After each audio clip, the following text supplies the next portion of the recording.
Chapter 14 Academy Days, Part 2. Or, who said that being a ninja is easy? 11 years after the Kobir attack. 2 years had passed since Jiraiya had implemented his educative reform in the Ninja Academy, rising the standards significantly. Many students weren't able to keep with the new standards for long, so they dropped out and moved to civilian schools. As a result, Naruto's class was reduced to merely 12 students: Naruto, Hinata, Sakura, Sasuke, Ino, Shikamaru, Choji, Kiba, Shino, Tamaki, Haku and Karen. Of these 12, Sakura was the only one not being born to a ninja family. Technically speaking, Tamaki didn't have a human ninja family either, but she had the benefit of being trained by ninja cats, but this didn't deter her. After all, she was the best kunoichi of her class. That didn't last long. In fact, these 2 years were horrible for the Pinkette. As the classes moved less from theory, a field in which Sakura excelled thanks to her book smarts, to a more practical approach, Sakura's grades started to fall. While she was pretty good at chakra control and the few classes that still required to study books, on everything else she was a total mess. While she was moderately good at kunai and shuriken toss, she found that it was much harder to it with moving targets, and/or when she had to move. While she mastered the 3 E-rank jutsus with little difficulty, D ranks gave her a harder time. And obstacle courses were simply a nightmare. But the worst part was taijutsu spars. Just like Naruto marked Sasuke as his rival, Sakura did the same with Hinata. But while Naruto was slowly closing the gap with the Uchiha, each time the Pinkette and the Blueonette clashed, Hinata took each time less effort to defeat Sakura. After admitting that Hinata was too strong for her to beat, Sakura lowered her standards and aimed to defeat her former friend-turned-rival Ino. But the results were the same. Even if Ino wasn't as skilled or strong as Hinata, Ino still ended up kicking her ass. It didn't help that, unlike Hinata, who actually showed some restraint, Ino took sadistic glee in beating Sakura. Given that Tamaki was aiming to become a close-quarters fighter, she didn't even attempt to fight her either. So far, the only other kunoichi that she managed to beat from time to time was Karen. And even then her victories were short-lived, as Karen also managed to surpass her over time. Ino even replaced her usual forehead girl nickname for the pink punching bag. And her parents suggested her that maybe she wasn't cut to become a kunoichi, and think in other possible career paths. But she could ignore Ino's taunts and her parents' discouragement. What she couldn't ignore, however, was the way Sasuke looked at her whenever she lost. That look full of disdain, barely acknowledging her. She couldn't stand that. Sakura always excelled without even trying, so the idea of training outside the academy was foreign to her. Still, she decided that if she wanted to catch up with her classmates, she needed to improve, and fast. Unfortunately, her additional training and study hours were very little help. And one day, after another painful and humiliating taijutsu spar, Sakura couldn't take it anymore. She ran away from the academy, crying, not even caring that the bell didn't ring or the fact that she forgot her backpack. She ran, not caring where she was going, or all the people she bumped into. Her legs carried her to a park, which was devoid of children given the time of the day. Out of breath, Sakura merely dropped herself at the base of a tree, and started to cry her eyes out. Maybe they're right, and I'm not mean to be this, Sakura thought. Hinata has the Byakugan and her clan's taijutsu style, Inopig has her clan's jutsus, Tamaki has her cats, and Karen is a censor and can heal people. What do I have that makes me stand out? Or even makes me useful? Are you okay? A voice asked behind her. Sakura turned around, wiping the tears from her eyes. In front of her was Naruto, flanked by Karen and Hinata. She instantly noticed that Hinata was holding her backpack. How did you find me? The pink cat asked. Karen raised her hand. Censor. Sakura, you ran away before the classes ended. What happened? Naruto asked, as he crouched beside her. Why do you care? Sakura spat at him, making Naruto flinch. Hey, that's not a way to talk to somebody who asks if you're okay, you know. Karen shot back. You look pretty upset. It's because taijutsu spars are hard to you? Naruto asked. No. Yes. I mean, it's not just that. Sakura said between sobs. I used to be the best girl of the class without even trying, but then your stupid dad had to change everything, and now I'm at the bottom. Naruto's soft face turned into an angry frown. Hey, don't blame my dad for wanting to make us stronger. Yeah, it's easy for you to say that, having not one but two legendary ninjas training you. Everybody has somebody who can train them, but not me. Hey, my mom knows some medical ninjutsu and a couple clan jutsus, but she sucks at everything else, Karen said in disagreement. Then how did you got so much better than me at taijutsu? Naruto offered me to train alongside him, being from the same clan and all that, she explained. But Naruto is like your cousin or something, right? Then my point still stands. Well, you could train with us if you wanted, Naruto offered. Sakura opened her eyes wide in shock. Really? But I'm not part of your family. So? Naruto failed to see the problem. Neither is Hinata, and we trained together many times. Well, don't clans only train their own members? Sakura asked. Yeah, most of the time. But that doesn't mean we couldn't help other people too. Besides, it's not that we will reveal you clan secrets or anything. Sakura stared at Naruto in disbelief. Why are you helping me? I mean, it's not that we are friends or anything. We hardly speak to each other. Because I'm going to be Hokage, and a Hokage has to care about all the people of Konoha, not just your friends and family. And I can't stand see a smart girl like you like this. Besides, it's obvious that you need some help, Karen added, adjusting her glasses. And Naruto-kun was going to teach us something that Aichi said it was good for people with good chakra control. Maybe could you join us and learn it? Hinata asked. Sakura smiled as she stood up. Really? That would be great. In that case, go to Training Ground 3 tomorrow after class. Don't be late. Naruto said as he turned back and left. Karen left as well.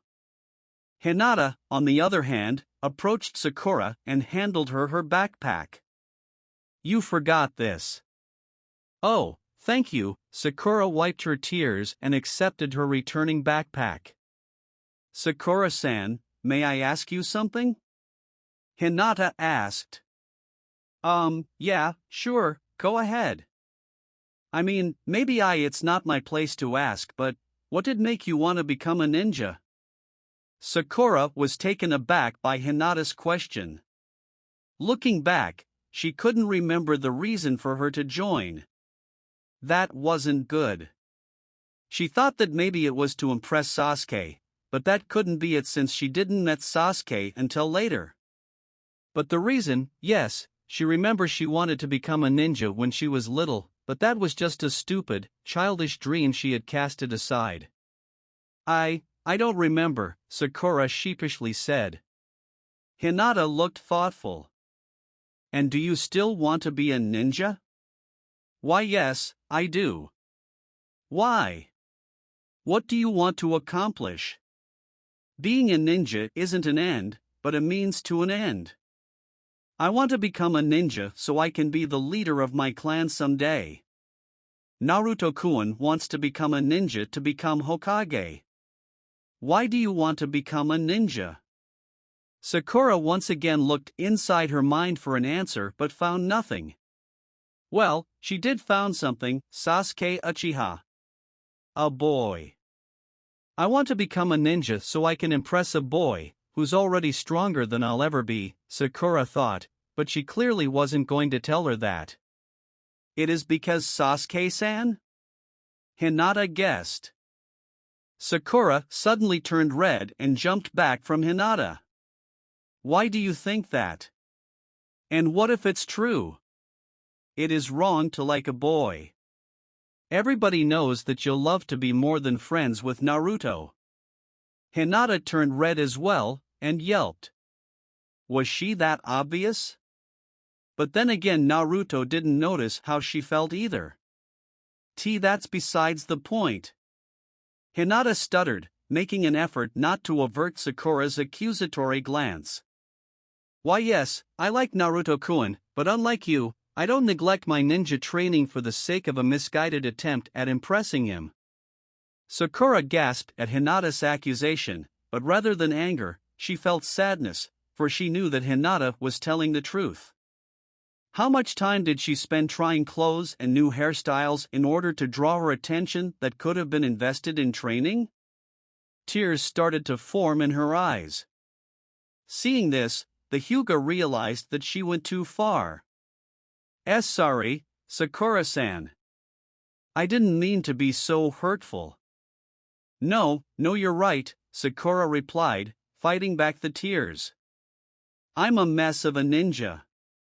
All I did was fawn over Sasuke-kun like a fangirl while the rest of you actually improved and got stronger. Well, it's not too late to improve.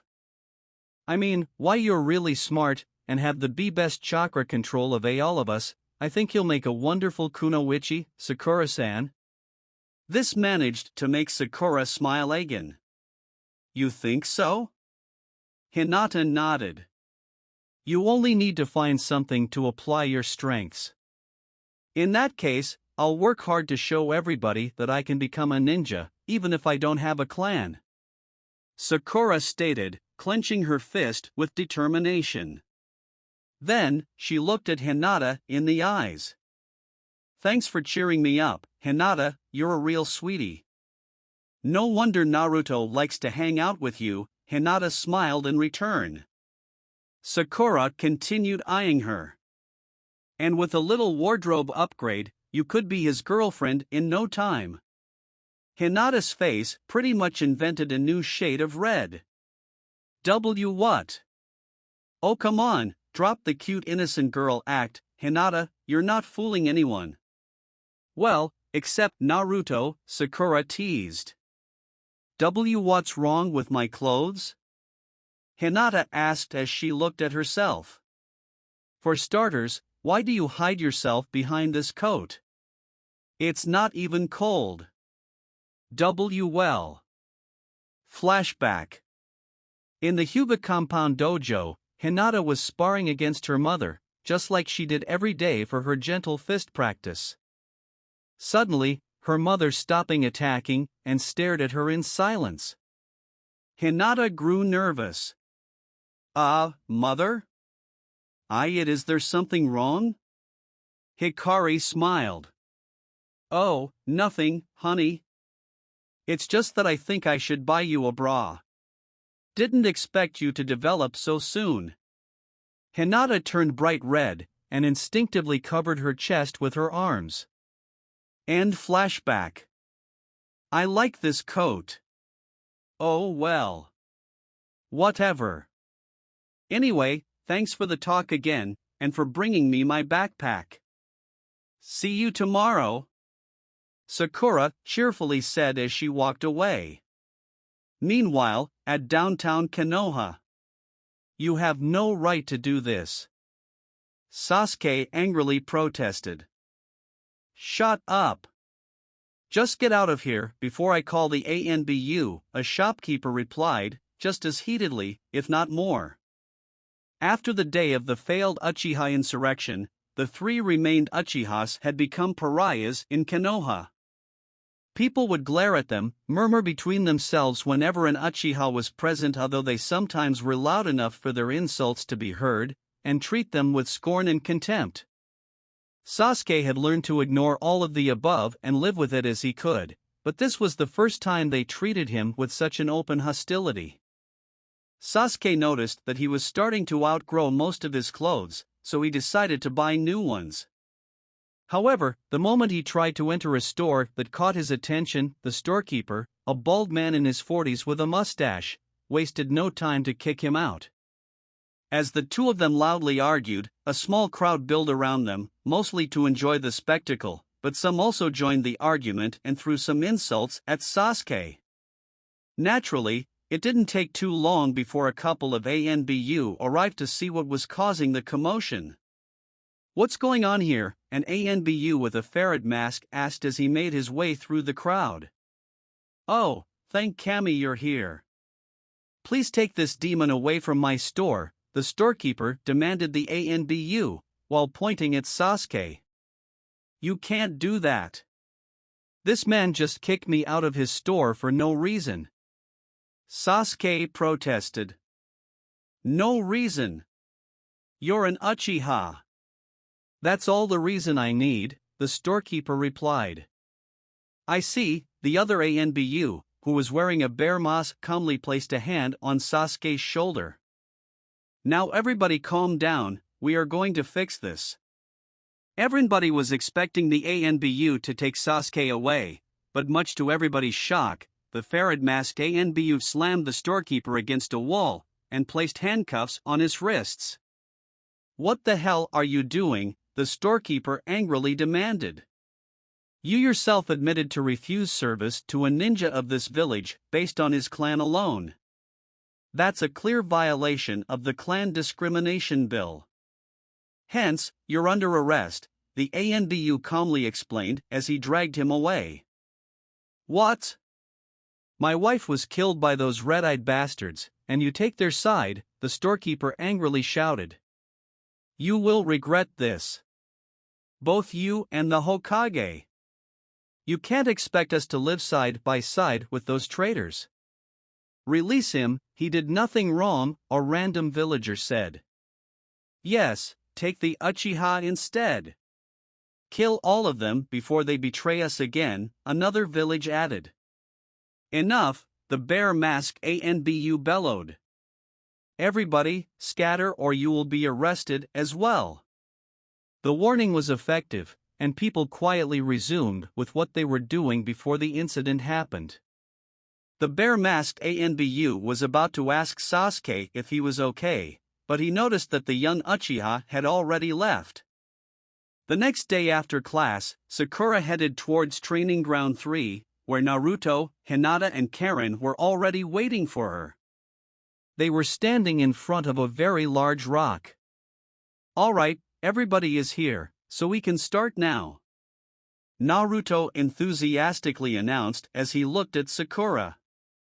Naruto, don't get me wrong, I'm really thankful that you're teaching us this, but I hope you don't expect us, or at least me, to address you as sensei," Sakura stated. "What? Oh no. I'd be a crappy sensei anyway. At least until I get stronger," Naruto replied, rubbing the back of his head. "You see, this is Mom's super strength secret technique. It is very simple. All you have to do is gather chakra on your fist and release it. Like this." Naruto then punched the rock behind him, leaving a small crack. "See? Wow, that's so amazing."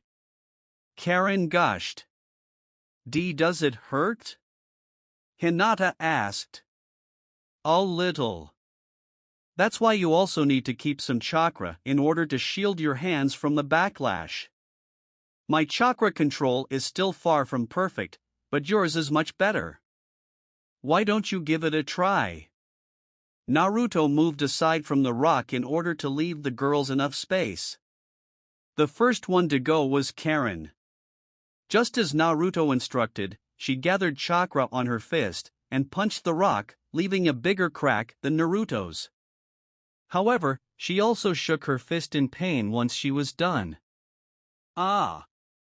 You said it didn't hurt. Karen protested as she nursed her damaged hand. I didn't said that. Did you remember to use some chakra to counter the backlash? Naruto asked. Karen then shook her head. I thought so. The next one to try was Hinata. However, she looked rather hesitant. Naruto-kun, it is okay for you to teach us this? I mean, you said it is Tsunade-sama's secret technique and... Don't worry. Mom told me I can teach it to my friends if I want to. Naruto assured, grinning widely. Then his grin disappeared and added, but please don't teach this to other people without asking me first, okay? And you can't teach this to Sasuke. I don't want to give him more weapons to use against me. Actually, if Sasuke-kun wanted to learn this, all what he had to do was copy it with the Sharingan, Sakura flatly stated, much to Naruto's horror. Noticing the blonde's distress, the pinkette added, but I don't think he will. Sasuke usually favors ninjutsu and armed combat over bare fists. Well, let's hope that he doesn't think about doing it. Come on Hinata, show me what you can do. The Hyuga nodded, and walked towards the rock. Clenching her fist, she gathered chakra, remembered Naruto's warning about the backlash, and punched the rock with all her might. She managed to make a crack slightly bigger than Karen's, and unlike the redhead she managed to avoid hurting her hand. Well done, Hinata. Naruto cheered with a big smile. Thanks, I think I may find a way to combine this W with the gentle fist. Hinata noted, mostly to herself. She was already working to combine elemental ninjutsu to the gentle fist, and if she also managed to combine both, the results could be devastating. My turn, Sakura confidently said as she walked towards the rock. After mentally checking all the steps of the technique, she punched the rock. WHOA, 3 voices said in unison. Sakura managed to make a crack in the rock twice as big as Karen and Hinata's, plus she managed to pretty much sink her whole fist into the rock. Everybody, including Sakura, couldn't believe what just happened. Holy shit, that was amazing! Naruto shrieked, utterly perplexed. Dumbfounded, Sakura slowly removed her fist from the hole she just created. She stared at her unharmed hand for a whole minute, while her brain tried to process what just happened. Once her actions started to sink in, Sakura's mouth curved into a huge smile. Wow, look at this! Sakura beamed, pointing at the hole in the rock. Oh boy, I can't wait to show this to everybody else back in the academy. Oha, I can't wait to have a rematch against Ino. Let's see how does she like the new pink punching bag. Sakura said, followed by a rather disturbing laugh. Naruto? Do you think she's going mad with power? Karen asked, visibly worried. Well, I believe it's the rush of having a new technique. It should wear off soon, the blonde replied, as he continued watching Sakura making holes in the rock. And if she doesn't? Hinata asked fearfully. Yes. Yes. I'm Sakura the Unstoppable. Sakura the Invincible. Tremble, everybody, and despair. Your doom has come to this world. Wahahaha. After reducing the rock to rubble, Sakura then decided to take down a few trees. Dad said that the land of the crescent moon is a really nice place to live, Naruto replied, just as scared. Fortunately, just like Naruto said, Sakura didn't went mad with power, and calmed down the moment she exhausted her chakra after taking down a dozen trees. After saying their goodbyes and agreeing on a date for their next training session together, the 4 children headed for their respective houses. On his way home, there was something that caught Naruto's attention.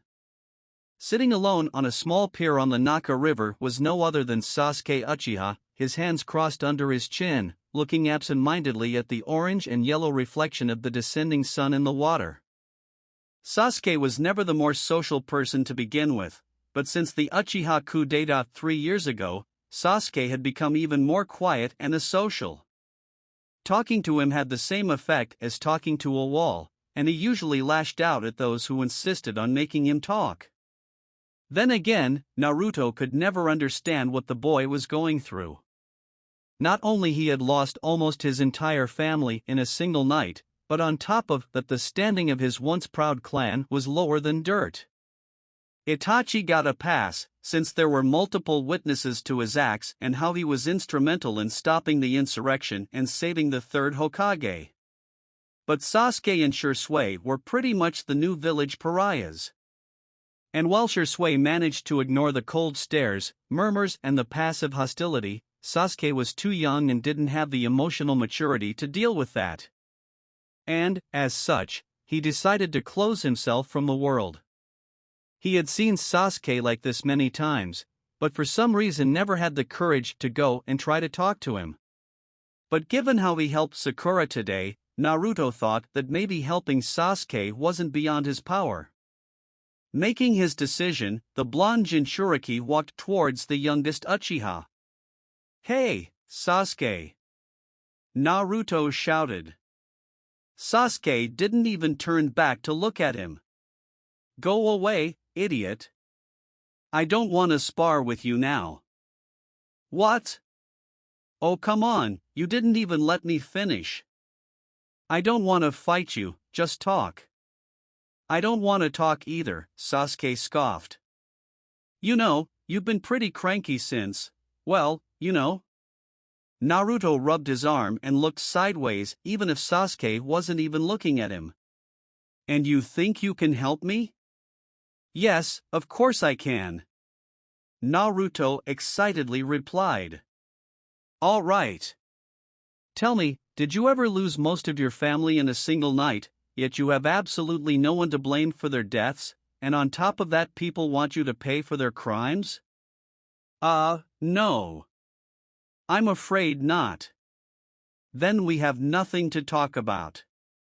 Now leave me alone." "But I know what it feels being blamed for stuff that it's not your fault." This made Sasuke to finally turn around. "Really? How?" Did you forget that I have the Kyuubi sealed inside me?" Naruto asked as he pointed at his stomach. "There are a lot of people who fear me, because they believe that I will let the Kyuubi out one day and destroy Konoha. Others hate me for the people they lost during the attack, even if I'm merely the Kyuubi's container. My parents told me that they hate me because they need something to vent their hate, and I'm the easiest target. And that's what the people who lost their loved ones during the insurrection, like Ino, are doing with you and your remaining family. And you suffer because you want to lash out at somebody, but you don't have anybody to vent your frustrations. What about you? Don't you get frustrated? Don't you want to lash out at the people who mistreat you and hate you?" "Of course I do. Many times. But I have something else that helps me deal with it, my family and my friends. And I believe you have that too." Sasuke looked down, pensive. Suddenly, he felt really guilty for the cold treatment he had been giving both Itachi and Shisui, despite the fact that they only wanted to help him. Maybe he should make something to compensate them. "And why are you telling me this? Do you want to be my friend all of a sudden?" Sasuke asked, skeptical. Yeah, Naruto's smile was sincere. "If you have a problem, you can count on me to help you." Sasuke remained a few seconds silent, looking at his feet. I'll think about it," Sasuke muttered. He then stood up, placed his hands on his pockets, and walked away. "I need to go home now." Naruto watched him go. Well, that went better than what he had originally expected. Many months later. And once more, the school year came to an end. Naruto and his 11 classmates managed to pass the exam, which, besides the usual theory, included the 3 basic E-rank jutsus, even if they were also present in the exam of the previous year, taijutsu, and kunai and shuriken toss. This meant that all of them would pass into the next course next year, which hopefully would be their last, before finally becoming a real ninja. After being congratulated by Irika, the 12 kids gathered their gear in their backpacks and left. As usual, Naruto was walking with Hinata and Haku. "Hey, today my dad is going to give me some new training, wanna tag along?" Naruto asked his 2 friends. "I'd love to, but I can't. My family and I are going to celebrate Niji Nizan graduating and becoming a ninja," Hinata said, a bit down. "But now that we have a few weeks off, I'm sure we can find time to hang out again, Naruto-kun." Naruto looked at her, puzzled. "How do you know that Niji passed already? The final exam has been just now. Niji Nizan is a prodigy, and thus I believe it's unlikely he failed the exam. In fact, he was even aiming to graduate as the Rookie of the Year." Naruto let out a whistle. He already knew that Niji was strong, but not to that point. Pushing those thoughts aside, he looked at the ice ninja. "What about you, Haku?" "Like Hinata-san, I also have plans. Today is Friday, which means that I can visit Zabuza-sama in jail. 1 more year, and he'll be out of prison," the girl-looking boy replied. "Maybe another day." Naruto looked down. "Man, what a drag. Well, in that case, what the hell?" When the trio exited the academy, they were greeted by an impossible image. Despite being 2 in the afternoon, the sun was setting. And on top of that, they could hear the sound of waves crashing, despite the fact that the nearest beach was more than 200 kilometers away from Konoha. "This is mostly unusual," Haku said, inspecting the scene. Hinata activated her Byakugan. "This doesn't appear to be a genjutsu, my Byakugan can't see through it."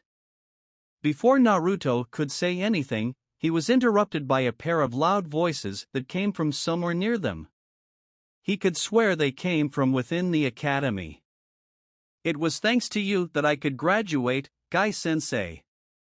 "Nonsense. It was you who did all the hard work.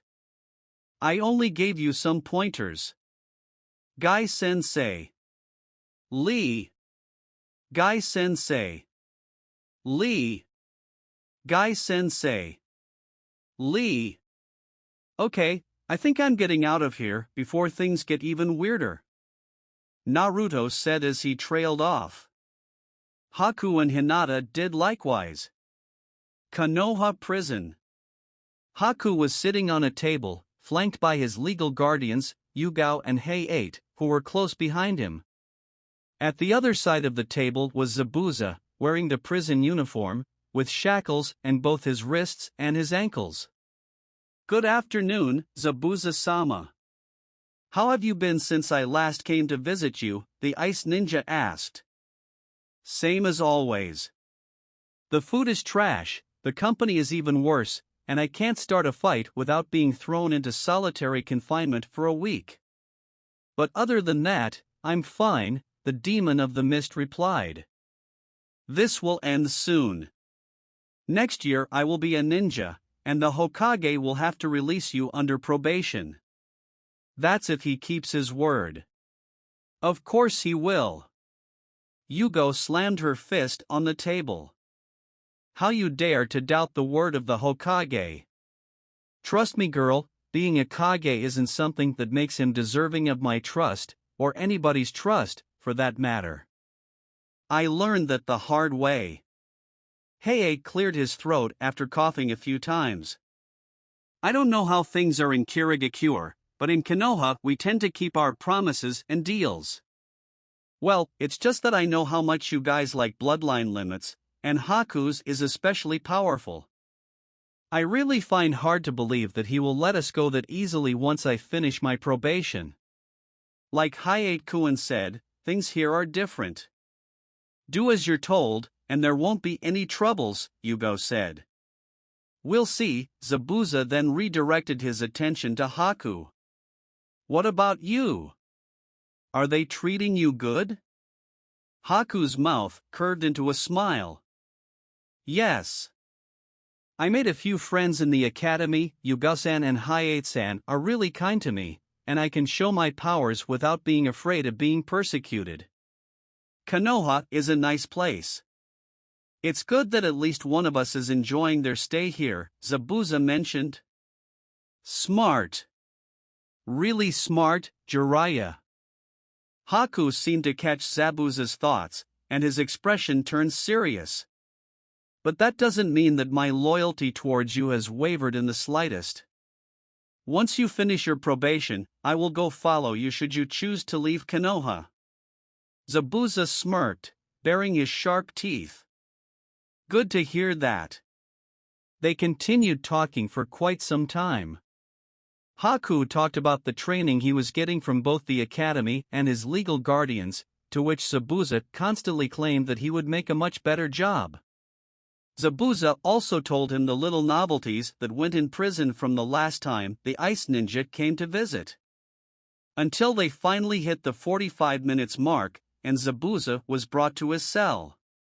While they headed back home, Yugo couldn't hold her tongue about certain topic. You know, Haku-kun, I never understand how such a kind boy like you can be so loyal to such bloodthirsty criminal. I told you that Zabuza-sama saved me from Dash. Yeah, we know, the purple-haired woman interrupted. But still, the way he talks about you, as if you only existed to serve him and your feelings didn't matter, why does that never bother you? It's a small price to pay, compared to my previous situation. What about Yugo-chan and myself? Didn't we treat you good during these years? Hayate asked. Yes. You've done an admirable effort taking care of me, and I will always be grateful for that. Hayate frowned. Yet if you have to choose between Zabuza or us, you'll choose him. Undoubtedly, Haku's answer left was definitive. But why? That's what we can't understand, Yugo said with pleading eyes. Because he was the first to acknowledge me. If it wasn't for him, I wouldn't be here. That's why I have a debt with him that I will never be able to pay. Do you love him? Yes. He is the most important person to me. I see then. And do you think he loves you back? Haku averted his gaze.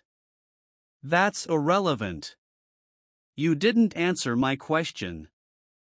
Yugo wasn't going to let the issue go so easily. Haku stuttered something unintelligible before he gave his answer. I don't know. I think he does. And do you want him to love you? Haku felt as if he was trying to force the words out of his mouth. Yes. Then, why don't you ask him that the next time we come to visit him? Hayate suggested. I'll think about it.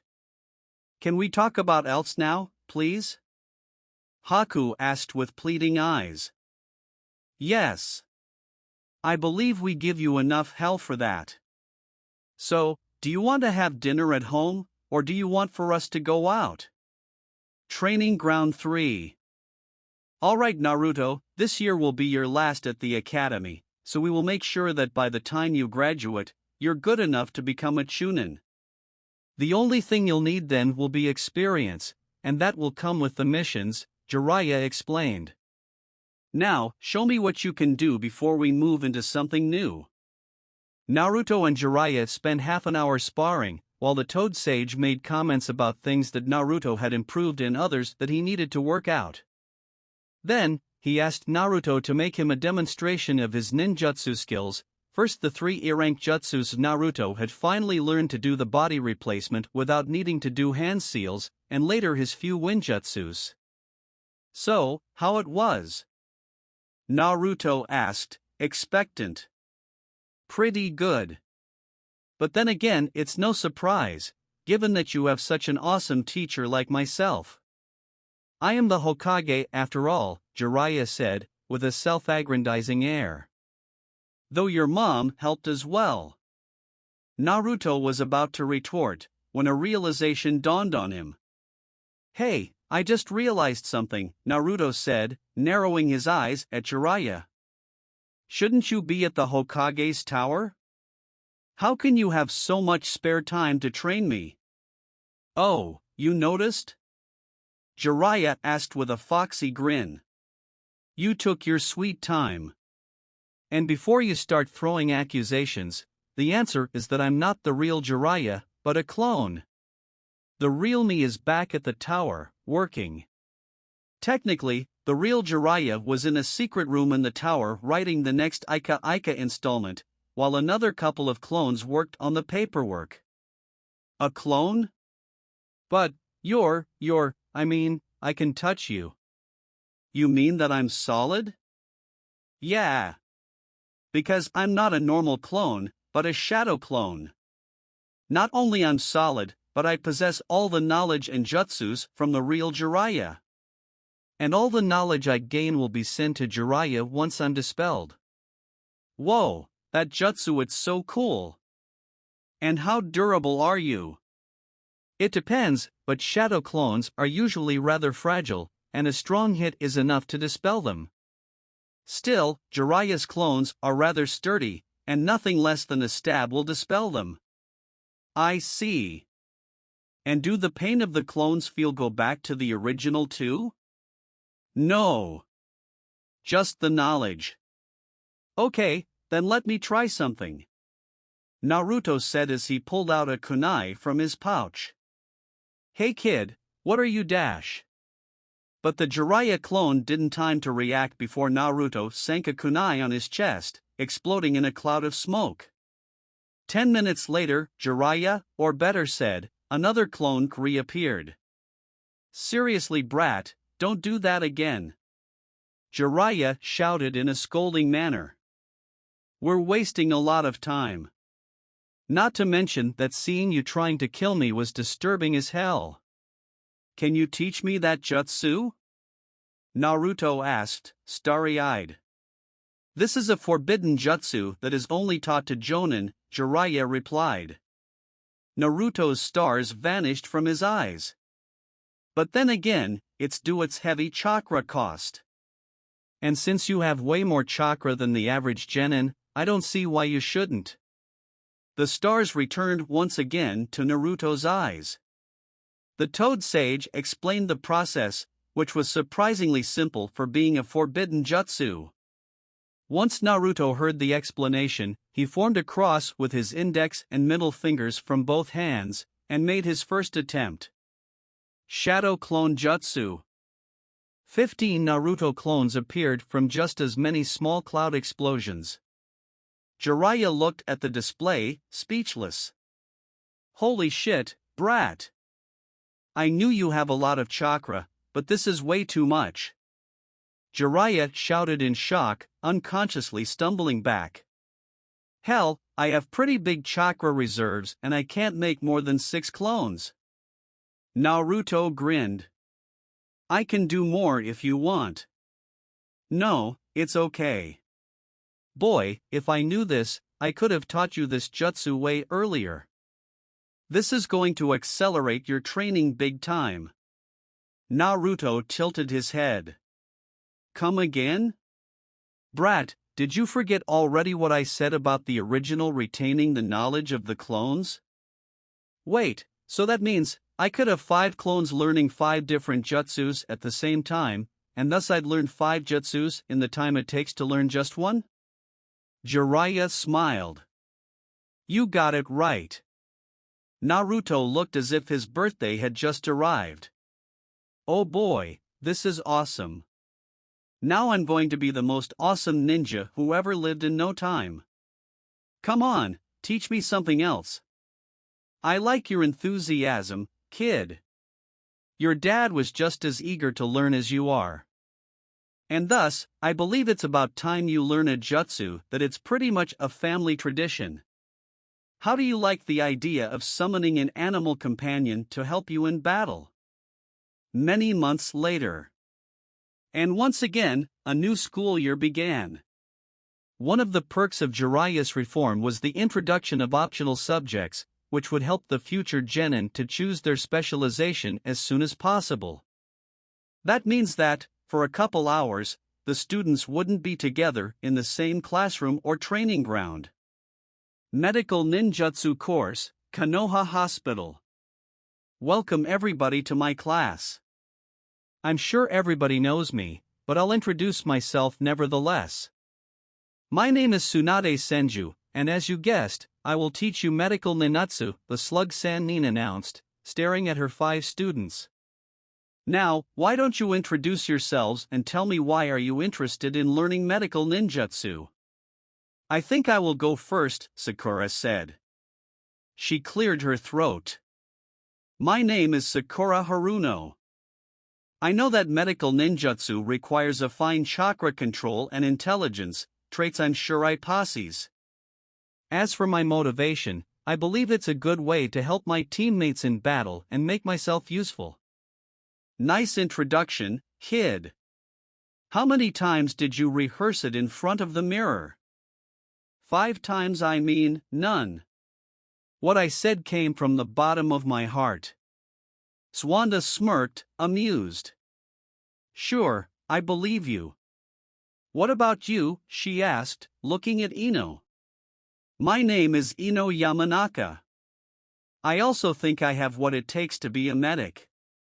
My reasons for wanting to be a medic is that ninjas are mostly known for killing, but I believe that saving lives is important too. And unlike Forehead Girl, I didn't rehearse this. Sakura shot his former friend a murderous glare. A noble thought, indeed. Who wants to go next? How about me? Karen suggested, raising his hand. My name is Karen Uzumaki. I already have an innate healing ability, so I think I could greatly benefit from learning medical ninjutsu. Tsunade merely nodded, and looked at her remaining 2 students. And my name is Hinata Hyuga, though why you already know who I am, Hinata said a bit sheepishly. I think my Byakugan can be a great tool for a medic nin, plus just like Ino-san said, we ninjas should help people in ways other than killing. Girl, you have no idea how much I wanted to get my hands on a Hyuga. But the rest of them seem to think that there's nothing beyond the gentle fist, Tsunade commented. But then again, a tool is just as good as the person using it. Don't think that having a Byakugan makes you a medic already. Oh, of course not.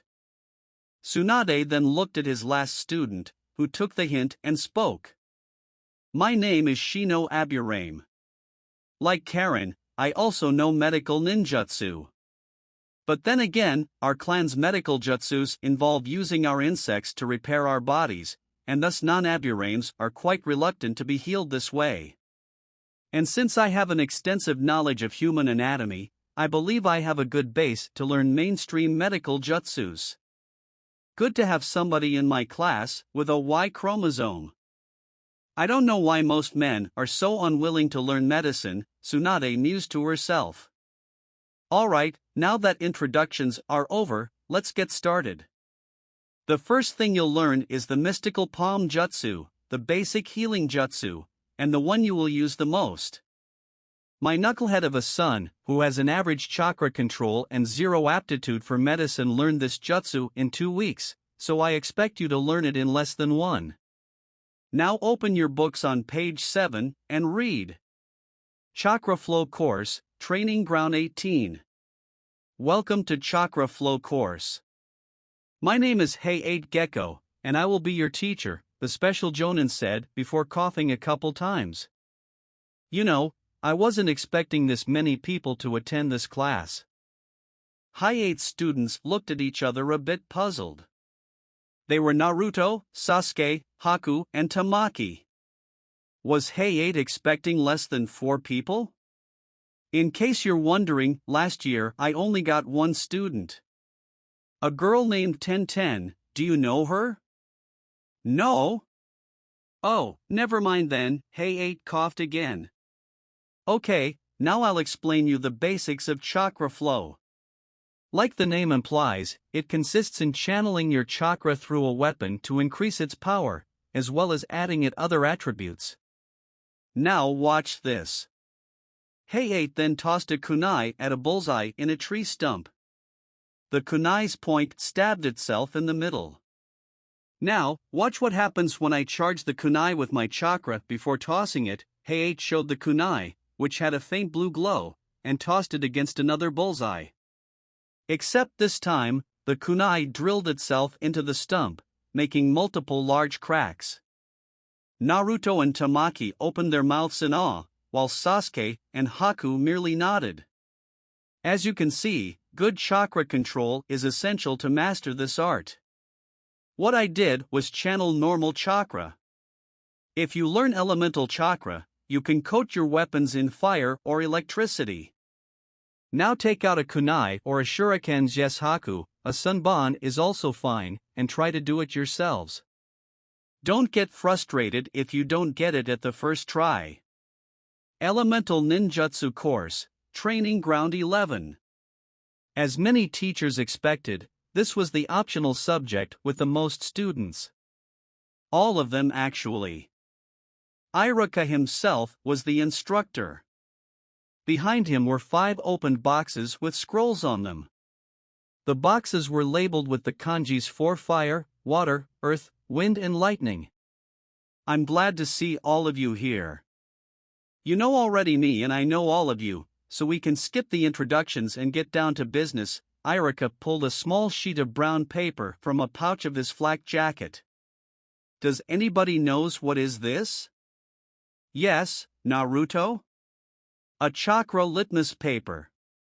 It's used to find out your elemental affinity. You channel chakra into the paper, and you can guess your affinity based on how it reacts. Iruka smiled. Very well, Naruto. I believe you have been introduced to the basics of nature manipulation, right? The teacher asked.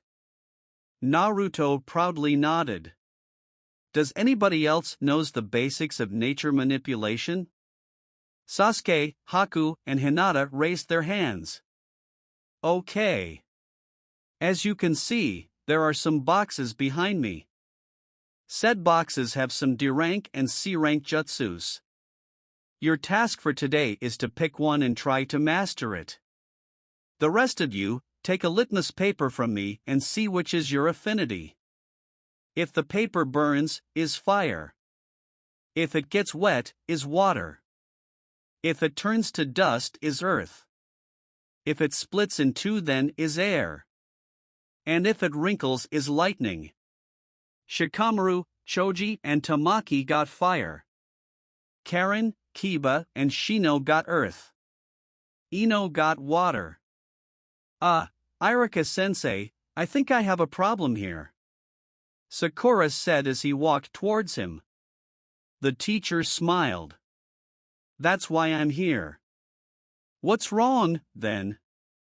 It's just that my paper, it did something weird. Can you give me another one? Maybe the one you gave me was defective. Iruka titled his head, puzzled, but decided to comply the Pinkette's request and gave her another paper. After she channeled her chakra once again, the paper got wet, but then it crumbled into a paste. See? This is what happened before. Oh my. Iruka looked at the remaining of the paper in surprise. What is it? There's something wrong with my chakra? Iruka smiled in a reassuring way. There's nothing to worry about, Sakura. In fact, this is pretty good. Ha! The paper got wet, indicating water affinity, then crumbled, indicating earth affinity. That means that you have 2 affinities, which is extremely rare outside bloodline limits. Sakura's worried face morphed into a smile of triumph. 2 affinities? Oh yes, the pinkette pumped her fists. Alright, now that everybody knows their affinity, I will teach you the basic control exercises that you'll need to master before you can learn any elemental jutsus. Time passed. Days turned into weeks, and weeks turned into months. And before anybody realized, it was the end of the school year, which would mean the final exam. Like the other exams, this one had written portion, which involved subjects such as math, physics, history, and geography. The ninjutsu portion consisted on showing the teacher a jutsu other than the 3 E-rank ones. Most people used their clan jutsus. Karen surprised Naruto with an Uzumaki secret jutsu called Adamantine Chains. Sakura used the chakra scalpel which Naruto taught her, and Naruto himself used the summoning jutsu to summon a little red toad wearing a black jacket named Gamakichi. Other 2 portions consisted on taijutsu spar against a teacher, an obstacle course, and tossing kunai or shuriken against moving targets. And lastly, there was also a portion for each optional subject taken. All the students passed without much trouble. The position of Rookie of the Year, which was close between Sasuke and Haku, went to the former. Hinata was the top kunoichi, with Sakura being a close second.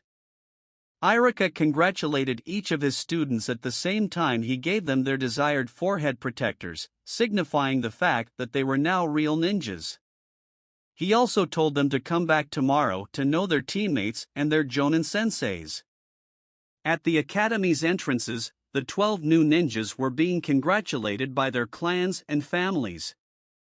Naruto was a bit dejected that Jiraiya and Tsunade couldn't come, since they were busy at the moment, but at the very least, Shizune and the twins were for him. Congratulations, Naruto-kun. We all knew you'll make it, Shizune happily said as she patted Naruto on the back. I can't wait to show this to Mom and Dad. Naruto cheered, proudly pointing at the forehead protector on his head. It looked cool on me, doesn't it? Hey, can I see it? Hagane asked, as he reached for Naruto's forehead. I want to see it too. Kaida said as well. Yes, but I asked first. But Naruto-Nizan likes me better than you. That's a lie. Naruto-Nizan, you like me better, right? Enough you too. You won't see anything if you don't behave. Shizune angrily chided. The twins shut up and lowered their heads in shame. Now come on, today we will dinner somewhere special to celebrate your graduation. Yay! Ikarakos! Naruto and the twins said in unison. I said it's somewhere special, not the place you go every day, Naruto-kun. Meanwhile, Hinata was also showing her forehead protector to her mother and little sister. The entire clan will be proud of you, Hinata, Hikari sweetly said, as she caressed her daughter's cheek. And top kunoichi no less. Hinata-nichan, can I see your forehead protector? Hanabi asked as she made puppy dog eyes. Hinata smiled at his sister, and handed the precious headgear to her. Of course, Hanabi-chan. You'll see how in no time you'll get yours too. Another kunoichi near the Hyugas was also showing her prize to her parents. See this? I'm a real ninja now. And I almost became top kunoichi. Not bad for somebody who doesn't have a clan, ah? Sakura waved her forehead protector in front of her parents. We always knew you can accomplish anything you set your mind to, dear Kizashi, Sakura's father said. We're really proud of you, honey, Mabuki, Sakura's mother said as she hugged her. While Sakura hugged her mother, she couldn't help but glance at certain black-haired boy who, just like everybody else, was showing his forehead protector to the remains of his clan. Rookie of the Year, ah? Just like your big bro. Shursui said as he ruffled Sasuke's hair. I want to restore the honor of the clan. And by doing that I need to do my best in order to show the village what the Uchiha clan is made of. It was refreshing to see Sasuke happy for once. Now you will have plenty of opportunities to prove yourself and the clan. Come on, we have to celebrate your graduation at the top of your class, Itachi suggested as he and the other two Uchihas walked away. Near Sasuke, Yugao and Hei-8 were also congratulating their quasi-adoptive son, Haku, who was showing them his headband. Really impressive kid. It's a pity that you didn't become Rookie of the Year, but oh well, Yugo said as he patted his back. Thank you, Haku replied, smiling at them. Now if it's not much of a bother, could we go to the Hokage's office? This is the proof that I graduated, and thus the Hokage will have to release Zabuza-sama. That won't be necessary, brat, a voice behind them said. A voice Haku knew too well. The ice ninja turned around and saw Zabuza, no longer wearing the prison uniform, smirking at him from behind his mask. Surprised to see me? Zabuza-sama! Haku cried as he threw his arms around Zabuza, taking the swordsman completely by surprise. You're free at last. What the hell?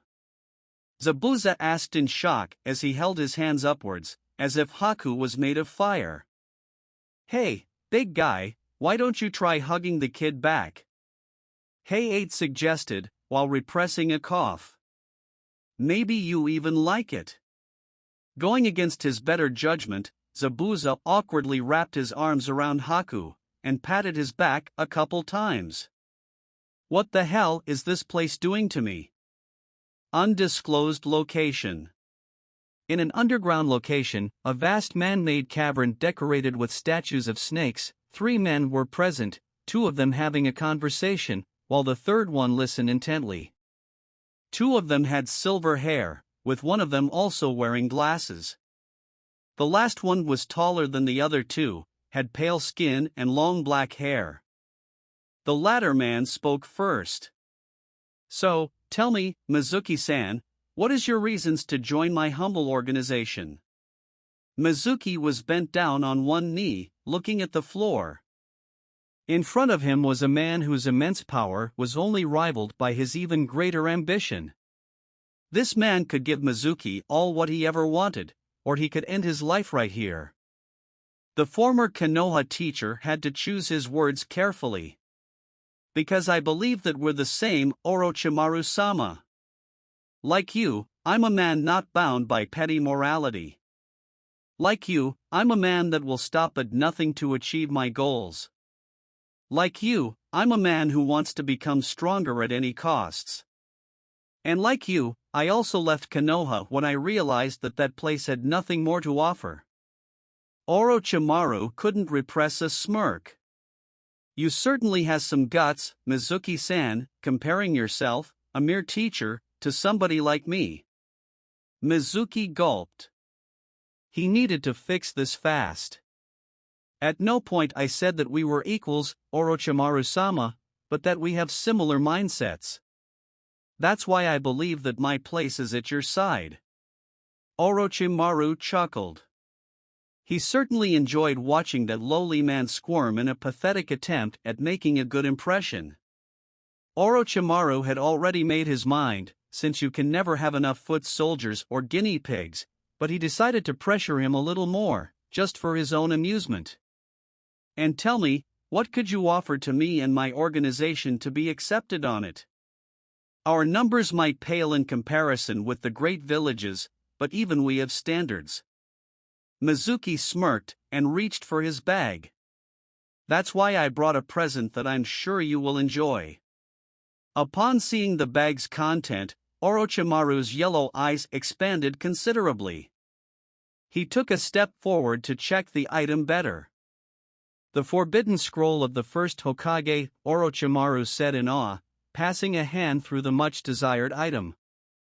Then he glared at Mizuki. So it was you who had it all this time? Yes. I stole it during the Uchiha insurrection. They were so busy dealing with the Uchihas that nobody thought about keeping the scroll safe. Stealing it was a child's play, Mizuki threw his shoulders back in pride. So that's why the scroll wasn't there when I went to steal it, Orochimaru calmly said, and suddenly, all trace of color disappeared from Mizuki's face. And you took no less than 4 years to bring it to me. Guess that the jutsus here were too complicated for your simple mind, huh? Mizuki knew he was screwed, and not in the fun way. His skin started to sweat bullets. Stammering, he tried to find an answer that would save his skin. Sorry, I didn't thought that, Orochimaru's mouth formed an unnerving smile. But you did bring the scroll to me in the end. And like the old saying goes, all's well that ends well, right? So, you aren't going to punish me?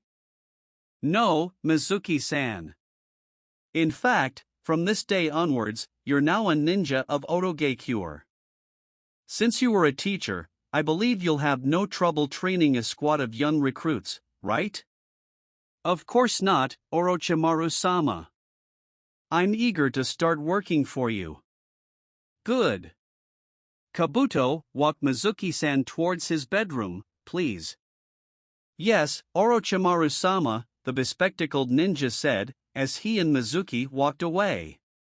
Alone, Orochimaru couldn't help but stare in awe at the object in his hands, the very reason he wanted to be Hokage to begin with. This would accelerate his plans greatly, but he also had to be cautious with the Akatsuki. It would do him no good if they realized that this scroll was in his possession now. Tsunade sighed in relief when she finally arrived home after a particularly long shift at the hospital.